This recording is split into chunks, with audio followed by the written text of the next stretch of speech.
इस वक्त हमारे साथ हैं जगत गुरु राम भद्राचार्य जी महाराज। सीधे मैं उनकी तरफ चल रहा हूं।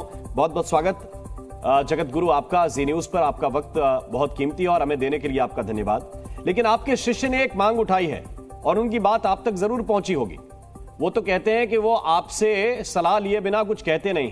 क्या ये बात जायज है जो आप कह रहे हैं धीरेन्द्र शास्त्री? हाँ, उचित है, बहुत उचित है। हिंदू राष्ट्र होना ही चाहिए इस देश को।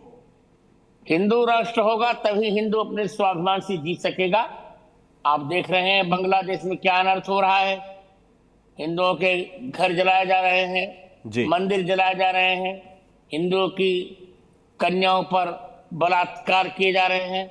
तो मैं तो यही कहूंगा कि इस देश को हिंदू राष्ट्र होना चाहिए और सबसे पहले हिंदुओं की रक्षा के लिए भारत सरकार को कठोर कदम उठाना चाहिए।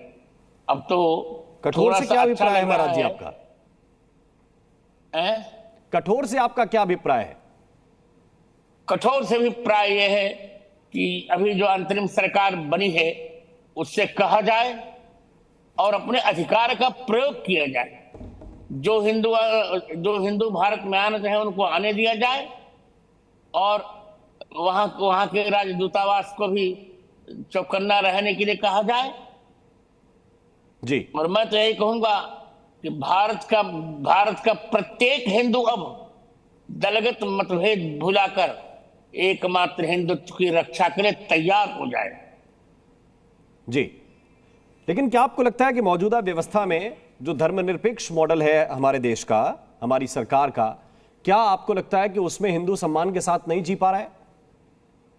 नहीं, यहां तो जी पा रहा है पर अन्य देशों में नहीं देखे। एक बात बताऊं जी, अब मैं तो पढ़ा लिखा व्यक्ति हूं। भारतीय संविधान में भी हिंदू राष्ट्र की व्यवस्था अभी तो नहीं है।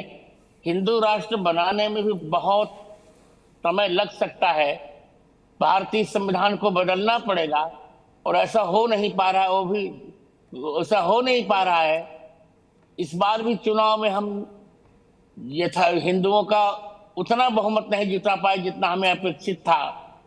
तो कहना तो सरल होता है पर कार्यान्वयन बहुत कठिन होता है। मैं तो भगवान से प्रार्थना ही करूंगा कि हिंदुओं का ध्रुवीकरण हो और हमको हिंदुओं का प्रचुर जनमत मिले, तब हम भारतीय संविधान में संशोधन करके हिंदू राष्ट्र बना सकेंगे। तो क्या इस बार पूरी प्लानिंग थी, चूंकि आप ये भी कहते हैं कि मोदी जी से आपकी अच्छी मित्रता है, तो क्या इस बार पूरी प्लानिंग थी कि खूब बहुमत मिल जाता तो फिर हिंदू राष्ट्र हो ही जाता भारत? नहीं, प्लानिंग थी। हिंदू राष्ट्र की प्लानिंग तो नहीं थी। फिर क्या था? मैं झूठ नहीं बोलता, पर हाँ हम चाहते थे कि अच्छा हमको बहुमत मिल जाए। वो ऐसा नहीं हो पाया। जी, तो अब क्या मोदी जी के पास आप समझते हैं कि विकल्प नहीं है क्योंकि इस बार कम बहुमत की सरकार है?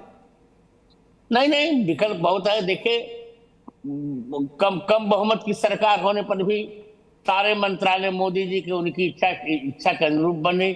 सब कुछ उनकी इच्छा के अनुरूप हो रहा है।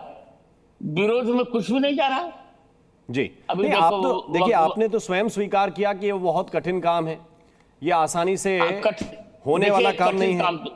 फिर क्यों सरकार को दिक्कत में डालते रहते हैं आपके ये शिष्य? आप लोग कि नहीं हिंदू राष्ट्र कर दीजिए। देखिए, मैं पढ़ा लिखा व्यक्ति हूं जी और भारतीय संविधान पूरा मुझे कंठस्थ है जी। मैं जो कुछ कहूंगा वो परिहासास्पद नहीं होना चाहिए ना। जी बिल्कुल। जब तक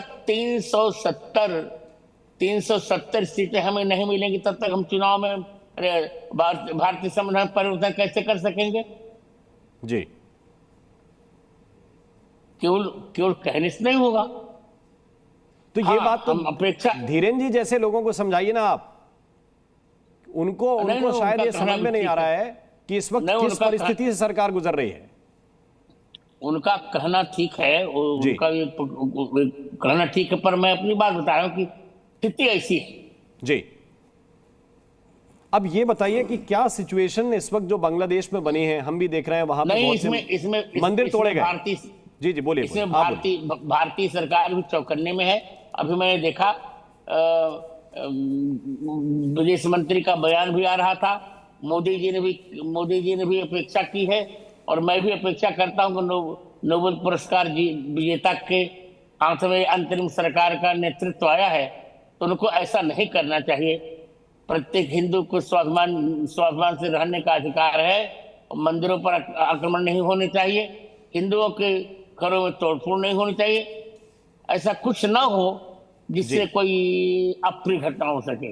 लेकिन अभी लगभग 1,40,00,000 के आसपास हिंदुओं की आबादी वहां पर है महाराज जी। क्या ये तर्कसंगत है कि सबके लिए भारत अपने दरवाजे खोल दे? नहीं, संभव नहीं जी। देखिए मित्र, मैंने आपसे बार बार कहा, मैं जो कुछ कहूंगा वो बहुत सोच समझ कर न्याय सम्मत होगा, तो तर्क सम्मत होगा।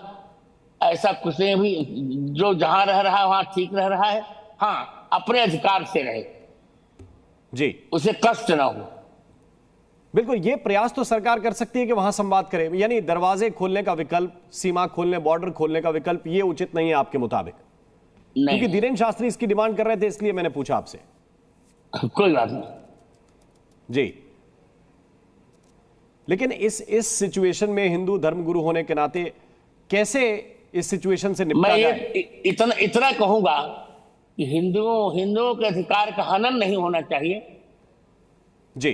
संपूर्ण विश्व में जहां जहां भी हिंदू है वहां उसे उसके अधिकार का प्रयोग करने देना चाहिए जी। उसको स्वाभिमान से जीने का अवसर देना चाहिए। ये प्रत्येक राष्ट्र का कर्तव्य होना चाहिए। जैसे हम भारत में प्रत्येक धर्म के लोगों को प्रेम से रखते हैं, सबके प्रति हमारी सहानुभूति होती है, सबके स्वाभिमान की रक्षा का हमारा दायित्व होता है, उसी प्रकार और सबको भी करना चाहिए। ठीक है, तो इस संदर्भ में प्रधानमंत्री जी से संवाद करेंगे आप? अंतिम प्रश्न आपसे। हाँ, मैं करूंगा संवाद। मैंने परसों धीरेन्द्र शास्त्री से पहले मैंने वीडियो डाल दिया था। जी जी, ठीक है, बहुत बहुत धन्यवाद, बहुत बहुत शुक्रिया आदरणीय रामभद्राचार्य जी महाराज, हमारे लिए समय आपने जी न्यूज के लिए निकाला, आपका बहुत बहुत शुक्रिया।